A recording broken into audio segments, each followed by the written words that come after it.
We all know the feeling, right? You've got this list of things you want to do, but actually starting and finishing, that can be the absolute hardest part. So in this explainer, we're going to unpack a super practical toolbox to help you conquer that procrastination and, finally get things done. I mean, this quote just nails it, doesn't it? It gets right to the heart of the problem.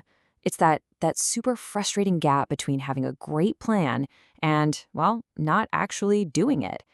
The problem for most of us isn't knowing what to do. It's just getting over that massive hurdle of doing it. Yeah, that gap has a name. It's called the intention action gap. And today, we're going to build a bridge right across it. Our toolbox is broken down into 3 levels, and we're going to start with the simplest, but honestly one of the most powerful places you can start, the world right around you. All right, let's dive in. Level 1 of our toolbox is all about hacking your environment. The core idea here is actually super simple. You're going to engineer your physical world to make doing the right thing the easiest possible option. So we're talking about 3 main external tools here: timers, cues, and distraction-free zones. Think of them as your first line of defense. They sound simple, I know, but trust me, they are incredibly effective at just getting you started and then keeping you on track. Okay, let's talk about timers. They are just brilliant for breaking through that I don't want to start feeling, that inertia. Just the simple act of setting a timer for, say, 10 minutes, it can totally trick your brain into starting. But here's the part a lot of people miss, the kind of counterintuitive part. They're also crucial for stopping. A timer can be the thing that pulls you out of a rabbit hole and makes sure you switch gears when you need to. So this table kind of breaks down the different types of cues you can use. You've got alarms, which are all about time, right? Like a calendar alert. Then you have reminders, which are tied to a specific place. Think of a sticky note on the bathroom mirror. And then there are prompts. A prompt is a physical object that basically makes the next action obvious. The classic example is leaving your gym bag right by the front door. You literally can't miss it. Okay, so how do you actually create a space for focus?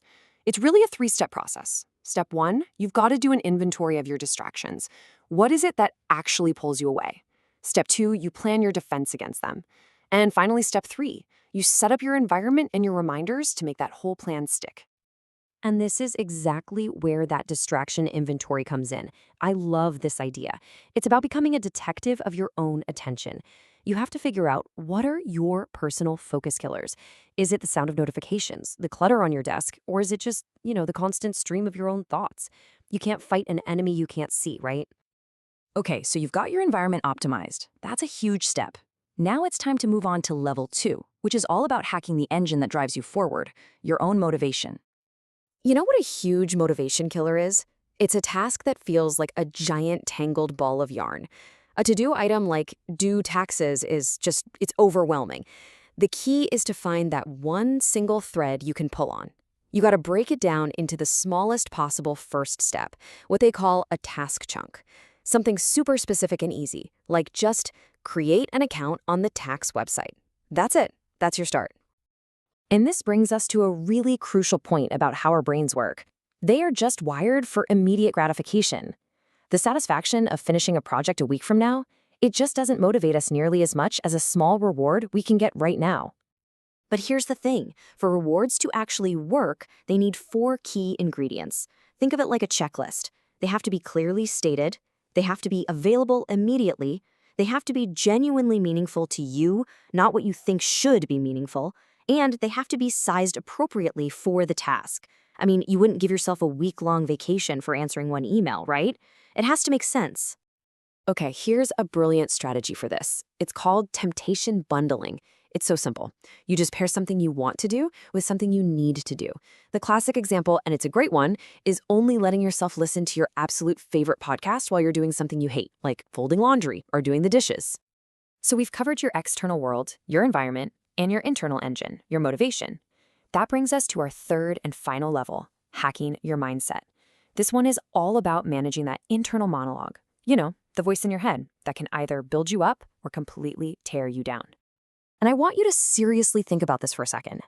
That very specific moment, right before you procrastinate, the moment you choose to scroll social media instead of starting that big project. What's actually happening in your mind right then? What are the thoughts and feelings that pop up right before you make that choice?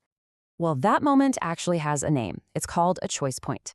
Think of it as a critical fork in the road where your internal state, your thoughts and feelings, is pushing you either toward your goals or away from them. And honestly, just learning to recognize these moments is an absolute game changer. And at that choice point, it's your internal dialogue that makes all the difference. Way too often, it's that voice of negative self-talk, right? The one that says, it's no big deal, you'll feel like doing this tomorrow. The goal is to consciously replace that voice with a supportive self-coach, one who gives you a concrete, strategic next step.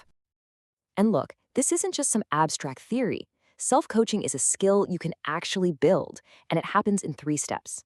First, you just notice that you're at a choice point, and you accept the feeling without judging yourself for it. Second, you choose your goal, and you grab a tool from this toolbox we're building. Maybe it's a timer, a task chunk, a reward. And finally, you coach yourself through it with supportive and strategic language. So let's look at what this actually looks like in practice. You can see the 3 steps right here. Step 1, the acceptance. Okay, every part of me wants to stop. I'm tired. You're just acknowledging it. Step 2 is choosing the tools. I'll use temptation bundling. And then step 3 is the actual coaching part. You can commit to this. You can do this. It's that supportive push. Okay, so there you have it. We've built our 3-level toolbox. We've talked about hacking your external space, hacking your internal motivation, and hacking your own mindset. Now it's time to put it all together and run your very first experiment. And look, the goal here isn't to master all of this at once. That's just overwhelming. The idea is to become a scientist of your own productivity. So my question to you is, what's the one small experiment you're going to run this week? Will it be a timer, a task chunk, trying out a new line of self-coaching? Just start there with one thing and see what you discover.